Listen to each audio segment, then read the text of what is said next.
Udah mulai ya. Assalamualaikum warahmatullahi wabarakatuh. Halo teman-teman, kembali lagi dengan saya Holili. Seperti biasa ya teman-teman ya.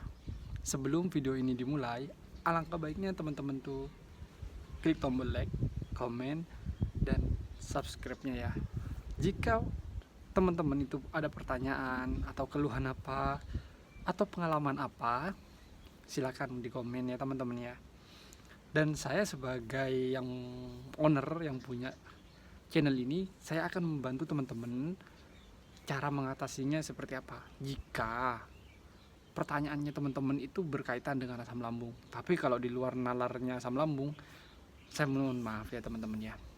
Oh ya teman-teman, satu lagi, jika kalian atau teman-teman ini mau bertanya, sebaiknya jangan sampai melebihi jam 8 malam atau jam 9 malam ya teman-teman ya. Karena di jam-jam itu saya tidak akan membalas komentar kaliannya. Dengan alasan apa? Biar kalian itu istirahat atau tidur. Ya. Saya tidak akan balas, mungkin besoknya yang akan saya tanggapi. Bukan saya tidak mau mengerti soal perasaan kalian ketika kalian komen tapi di atasnya jam 8 malam atau 9 malam ya teman-teman ya. Karena apa? Di jam itu saya juga punya keperluan teman-teman. Saya udah punya istri, sudah punya keluarga. Jadi ya saya buat keluarga lah gitu. Oh ya teman-teman, di video kali ini saya akan membahas tentang ini teman-teman. Tentang masalah asam lambung ya, tetap sebenarnya tentang masalah asam lambung. Tapi mungkin ada yang tanya, mungkin ada yang alami atau merasakan kenapa asam lambung saya itu kok lama banget sembuhnya, seperti itu ya. Ini ada 4 teman-teman, ada 4 hal yang kesalahannya itu apa ya, ada 4 hal kesalahan yang kalian lakukan. Salah satu jika kalian lakukan, maka itu yang menyebabkan penyakit kalian itu lama teman-teman. Yang pertama ya teman-teman ya. Oke, kita percepat aja videonya, nggak usah lama-lama. Yang pertama itu biasanya kesalahan itu yang terjadi, ini biasanya kalian tuh telat datang ke dokter teman-teman. Maksudnya mas, misalkan seperti itu ya. Maksudnya telat datang ke dokter gimana? Nah, biasanya kalau orang sakit asam lambung ini dari pengalaman saya teman-teman ya. Dari pengalaman saya, waktu kan saya pernah ngalami 3 kali sakit asam lambung ya. Waktu kecil, SD kelas 2, antara kelas 2 sampai kelas 3, antara di situ, lupa umur berapa tapi ya. Terus yang kedua kalinya itu di 2016, 15 ke 16, di antara tahun itu yang paling cepat itu di 2015 ke 16 itu teman-teman. Itu cuman 1 bulan 1 minggu gitu, 1 bulan lebih dikit lah. Terus yang terakhir nih kemarin 2021 itu 1 tahun teman-teman. Nah, kesalahan apa yang bisa bikin kalian lama? Aduh, kok panas ya. Kesalahan apa yang bikin lama itu? Yang pertama, oke kita lanjut ya. Yang pertama itu kalian telat datang ke dokter teman-teman ketika asam lambung kalian kambuh. Contoh, hari ini kalian kerja atau ngapain gitu, aduh panas sekali misalkan hari ini kalian itu kerja nih ya, shift pagi misalkan, terus jam 4 atau jam 3 kalian pulang, waktunya pulang. Nah tiba-tiba jam 2 atau jam 1 kalian sakit asam lambung. Sakit itu kan kalau asam lambung pertama kali kambuh itu antara sakit dan tidak teman-teman. Sakit hilang seperti itu. Kalau hari pertama ya, hari pertama ngerasain yang namanya kambuhnya itu biasanya seperti itu. Nah kesalahan kalian itu telat teman-teman. Ketika kambuh hari ini 2 atau 3 jam itu kalian nggak ke dokter, nggak kalian langsung urusin ke dokter, bawa istirahat aja. Nah seperti itu, dipending, bahkan sampai 2 atau 3 hari kalian pending. Itu kesalahan yang pertama teman-teman. Kenapa penyakitnya kalian tuh lama jadinya gitu? Karena apa? Karena di lambung itu yang namanya luka atau iritasi itu kalian biarkan teman-teman. sedangkan proses asam lambung kalian berproduksi terus, memompa terus asam lambungnya. Terus sama kalian itu kan posisinya nggak normal tuh, keadaan nggak normal tuh si lambung. Terus sama kalian dibiarkan nggak ke dokter.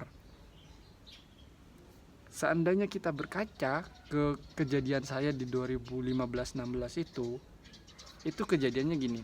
Saya kerja jam 2, jam 1 itu kambuh teman-teman. 2 jam kemudian lepas dari pekerjaan saya langsung ke dokter. Pakai seragam tetap.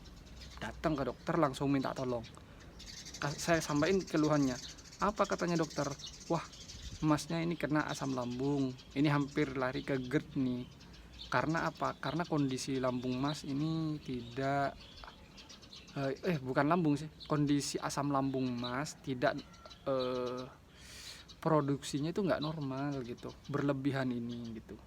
Dan akhirnya aduh bentar teman-teman, panas banget ya, panas banget. Tunggu aku geser.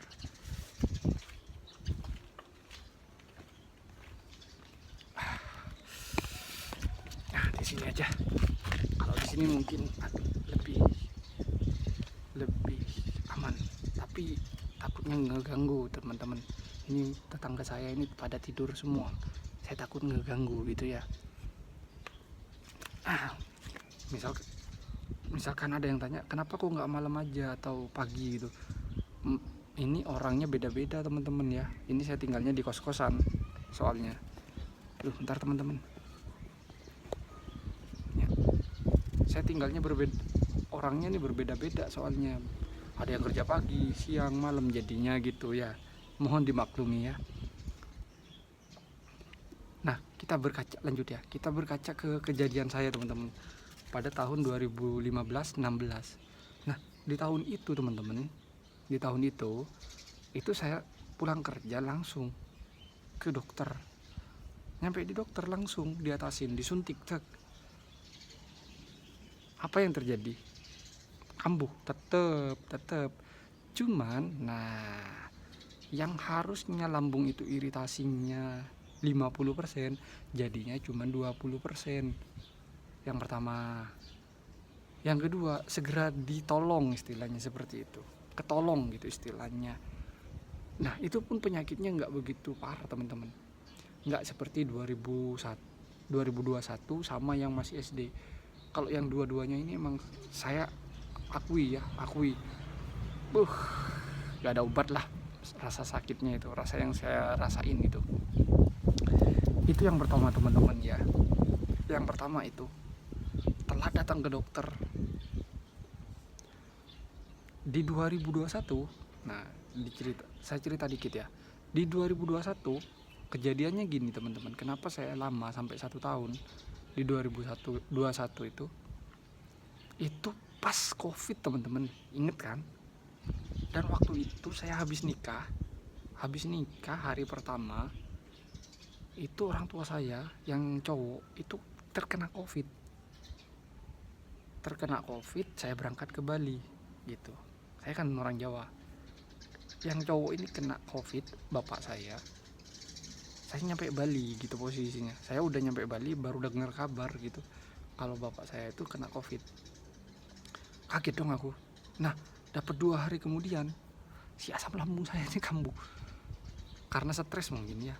Stres mikirin orang tua, karena di rumah itu banyak yang meninggal teman-teman. Gara-gara apa? Gara-gara COVID. Stres, takut, apalah sembarang kumpul. Panas juga di sini teman-teman. Gak enak. Nah, setelah itu saya juga tiba-tiba malamnya itu ya jam 7 setengah 8 lah itu sesek teman-teman. Sebenarnya ada kesempatan buat ke dokter, cuman aku takut waktu itu. Takut apa?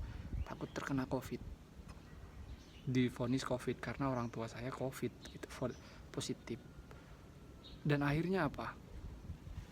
Aku biarin teman-teman selama 3 hari itu kurang lebihnya ya, saya biarin tuh panas, sesek, kayak kecekek gitu sampai ya. Dan akhirnya saya itu hari keempat nggak kuat, bener-bener nggak kuat, sampai saya itu nggak bisa berdiri teman-teman. Dan saya akhirnya minta tolong sama istri, ayo bawalah saya ke dokter, saya pasrah. Jika saya divonis COVID-19, saya pasrah. Ayo dah, perkara kita dipulangkan ke Jawa, gak apa-apa, ayo gitu. Akhirnya saya beraniin, nyampe di dokter teman-teman, diperiksa semuanya. Ternyata apa? Ternyata GERD. Hal itulah yang bikin aku lama teman-teman. Jadinya saya 1 tahun teman-teman di situ kena GERD tuh tiap hari itu, ngerasain kayak kalian yang nonton ini. Aduh, gas kritis. Tapi ingat poinnya, hal itu tidak membahayakan kalian atau bikin kalian mati ya. Tapi rasanya teman-teman bener, aduh. Kalian dengar cerita saya udah paham pastinya ya yang alami ini. Aduh, gak mau lagi. Itu yang pertama ya teman-teman ya, biasanya telat ke dokter. Terus yang kedua teman-teman, itu biasanya kalian itu sering telat-telat makan. Penyebabnya itu kenapa kalian lama, sering telat-telat makan, atau kalian gak ngatur pola makan kalian. Dokternya nyaranin A, kamu ikutin. Temenmu nyaranin B, kamu ikutin. Tetangga nyaranin ini, kamu ikutin. Semua kalian ikutin, berharap kalian sembuh. Teman-teman ingat, katanya ke katanya itu belum tentu benar teman-teman. Mending kamu itu tanya sama orang yang pernah ngalami, GERD, bukan asam lambung ya, yang pernah ngalami GERD. Karena apa? GERD dan asam lambung itu masih agak berbeda dikit teman-teman, beda kasta itu, beda level lah istilahnya. Kalau GERD itu cairannya naik, kalau asam lambung semua orang punya, itu pun bisa kambuh kapanpun. Kalau asam lambung, kalau GERD itu cairannya naik, seret ke sini ke kerongkongan bahkan. Begitu. Udah bentar ya, anginnya kencang teman-teman. Itu pola makan kalian gak teratur, gak bener. Mending kalian tonton tuh video saya yang kemarin. Biar apa? Biar kalian tahu caranya ya. Oke, itu yang kedua. Dan yang ketiga ini kalau yang ketiga ini saya sarankan kalian untuk banyak-banyak berdoa ya teman-teman ya. Yang ketiga itu adalah faktor keturunan dari bapak, nenek, ibu, kakek. Biasanya begitu, turun temurun. Nah, yang turun temurun seperti ini biasanya cepat sembuh sih. Cuman sering kambuh gitu. Yang turun temurun berbeda sama yang tidak turun temurun. Misalkan bapak kalian nggak pernah sakit, ibunya nggak pernah sakit, kakeknya nggak pernah, neneknya nggak pernah, tapi kalian kena. Nah, itu yang agak lama biasanya teman-teman. Tapi sekali sembuh kalian ini semua, sekali sembuh itu lama biasanya yang mau sakit lagi gitu. Sehat terus jadinya gitu ya. Amin ya, semoga kalian cepat sehat ya yang sakit ini. Terus yang terakhir teman-teman, yaitu biasanya yang memicu itu stres ya. Ada 4 ya, telat ke dokter, makan gak teratur, terus ini faktor keturunan, dan yang keempat itu adalah stres teman-teman. Penyebabnya stres itu kan banyak. Di video kemarin udah saya jelasin seperti apa. Saya harap kalian tonton ya. Stresnya berlebihan itu penyebabnya kenapa kalian lama sakitnya gitu. Jangan sepelekan stres ya. Stres semua itu bisa memicu loh, apapun tuh. Mau sakit kanker kayak, mau sakit apa kayak, apa. Stres tuh bisa memicu loh ya. Ingat, stres. Caranya gimana? Yang kemarin, video kemarin udah kesebar ya sama YouTube. Udah dikirim sama YouTube. Seharusnya kalian bisa nonton tuh. Bisa menikmati lah videonya itu ya. Oke teman-teman, ada 4 hal itu ya. Kenapa kalian nggak cepat sembuh? Kenapa kalian lama sembuhnya gitu? Ada 4 hal. Oke teman-teman, videonya saya akhiri sampai di sini saja ya. Saya Holili. Assalamualaikum warahmatullahi wabarakatuh. Bye bye.